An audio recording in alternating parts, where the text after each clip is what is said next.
دنیا میں جتنے بھی فتنہ و فساد کے راستے ہیں، ان کے پیچھے ایک ہی بنیادی وجہ ہے: شیطان کی گمراہی اور انسان کا اس کے فریب میں آ جانا۔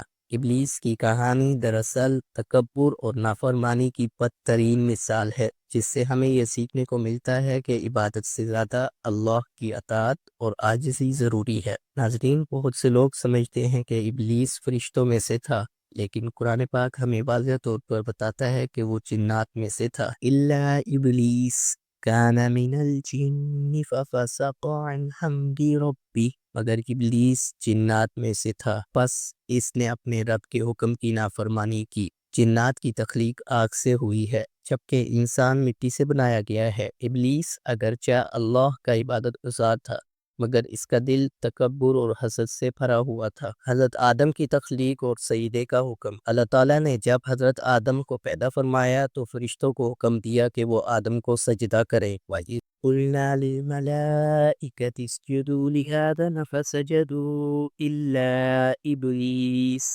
أَبَىٰ وَاسْتَكْبَرَ وَكَانَ مِنَ الْكَافِرِينَ۔ اور جب ہم نے فرشتوں سے کہا کہ آدم کو سجدہ کرو تو سب نے سجدہ کیا، مگر ابلیس نے انکار کیا، تکبر کیا اور وہ کافروں میں سے ہو گیا۔ جب اللہ تعالیٰ نے ابلیس سے اس کے انکار کی وجہ پوچھی تو اس نے اپنی نافرمانی کا ایک غلط جواز پیش کیا: انا خیر من خلقتنی من نار وخلقتہ من طین، میں اس سے بہتر ہوں، تو نے مجھے آگ سے پیدا کیا اور اس سے مٹی سے۔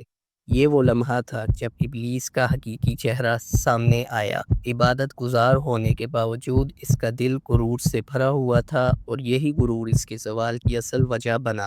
ابلیس کا اللہ کا چیلنج: جب ابلیس نے نافرمانی کی تو اللہ تعالیٰ نے اسے اپنی رحمت سے نکال دیا۔ قال فاخرج منها فإنك رجيم وإن عليك لعنتي إلى يوم الدين۔ اللہ تعالیٰ نے فرمایا، نکل جا یہاں سے، بے شک تو مردود ہے اور بے شک تجھ پر میری لعنت ہے قیامت تک کے لیے۔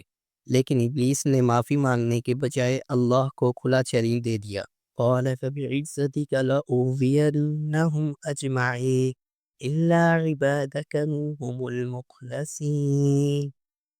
ابلیس نے کہا، پس تیری عزت کی قسم، میں ان سب کو بہکا کر رہوں گا، سوائے تیرے ان بندوں کے جو تیرے چنے ہوئے خالص بندے ہیں۔ یہاں غور کرنے کی بات ہے کہ ابلیس کو اللہ کی قدرت اور عزت کا اعتراف تو تھا، لیکن پھر بھی وہ اپنی ضد اور تکبر پر قائم رہا۔ یہی وہ روش ہے جو انسان کو اللہ کی رحمت سے محروم کر لیتی ہے۔ ابلیس نے حضرت آدم کو کیسے بہکایا؟ اللہ تعالیٰ نے حضرت آدم اور حضرت حوا کو جنت میں رہنے کی اجازت دی، لیکن ساتھ ہی ایک درخت کے قریب جانے سے منع فرما دیا۔ ابلیس نے اس موقع کو اپنے دھوکے کے لیے استعمال کیا۔ فوسوس لہم الشیطان، پھر شیطان نے ان دونوں کے دلوں میں وسوسہ ڈالا۔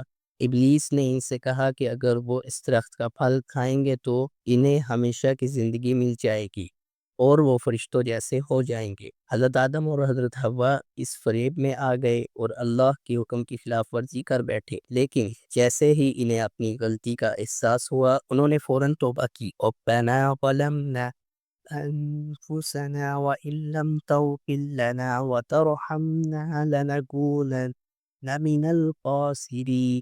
اے ہمارے رب، ہم نے اپنی جانوں پر ظلم کی، پس اگر تو ہمیں معاف نہ کرے اور ہم پر رحم نہ کرے تو ہم ضرور نقصان اٹھانے والوں میں سے ہو جائیں گے۔ اللہ تعالیٰ نے ان کی توبہ قبول کر لی، لیکن انہیں زمین پر اتار دیا جہاں سے انسانیت کا آغاز ہوا۔ شیطان انسان کو گمراہ کرنے کے لیے مختلف راستے اپناتا ہے۔ وسوسے پیدا کرنا: شیطان انسان کے دل میں وسوسے پیدا کرتا ہے، بری خواہشات کو خوبصورت بنا کر پیش کرتا ہے، لوگوں کو گناہوں میں مبتلا کرتا ہے، اللہ کی رحمت سے مایوس کرتا ہے اور شرک اور بدعات کی طرف بلاتا ہے۔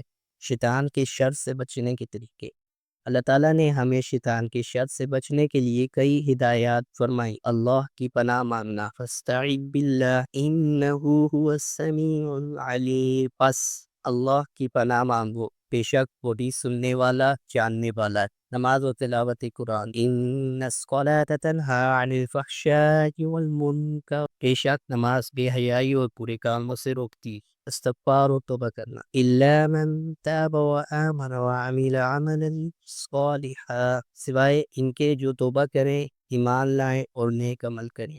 شیطانی راستوں سے بچنا. ولا تتبعوا خطوات الشیطان، اور شیطان کے نقش قدم پر نہ چلو. ناظرین، ابلیس کو یہاں بیان کرنے کا مقصد یہی تھا کہ کئی بار انسان بھی تکبر اور نافرمانی کر بیٹھتا ہے اور اسی کی وجہ سے ہلاکت میں پڑ جاتا ہے، جبکہ عاجزی اور توبہ اللہ کی رحمت کا دروازہ کھول دیتی ہے. میری دعا ہے کہ اللہ ہمیں شیطان کے شر سے محفوظ رکھے اور ہمیں اپنے سچے بندوں میں شامل کرے.